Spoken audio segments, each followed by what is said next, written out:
പേടിക്കല്ലേ. ഈ വീഡിയോ ഇപ്പൊ എൻറോളായ വക്കീലന്മാർ നേരിടുന്ന പ്രധാന പ്രശ്നങ്ങൾ. നമ്പർ 1, നമ്മളെ കാണുമ്പോ ചൊറിയുന്ന നാട്ടുകാർ. അവരുടെ ഫസ്റ്റ് ചോദ്യം എന്താ? കേസ് വല്ലതും ഉണ്ടോ? ശമ്പളം എത്ര കിട്ടും? ആൻഡ് സെക്കൻഡ് ചോദ്യം, കള്ളം പറയാനൊക്കെ പഠിച്ച കാണും അല്ലേ? അതെയല്ലോ. ഫസ്റ്റ് സെമസ്റ്ററിൽ എങ്ങനെ നമ്മൾ കള്ളം പറയണമെന്ന് പഠിക്കും. സെക്കൻഡ് സെമസ്റ്ററിൽ ജഡ്ജിനെ എങ്ങനെ ചാക്കിലാക്കണമെന്ന് പഠിക്കും. ഈ പറഞ്ഞ CPCയും കോൺസ്റ്റിറ്റ്യൂഷനും ഒന്നും നമ്മൾ പഠിച്ചിട്ടില്ല. 4 നേരം 3 നേരം വീതം കള്ളം പറഞ്ഞ് പഠിക്കില്ലായിരുന്നോ?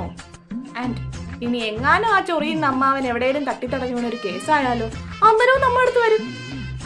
എന്നിട്ട് ചോദിക്കും, കൊള്ളാവുന്ന വക്കീലന്മാരെ വല്ലതും അറിയാവോ?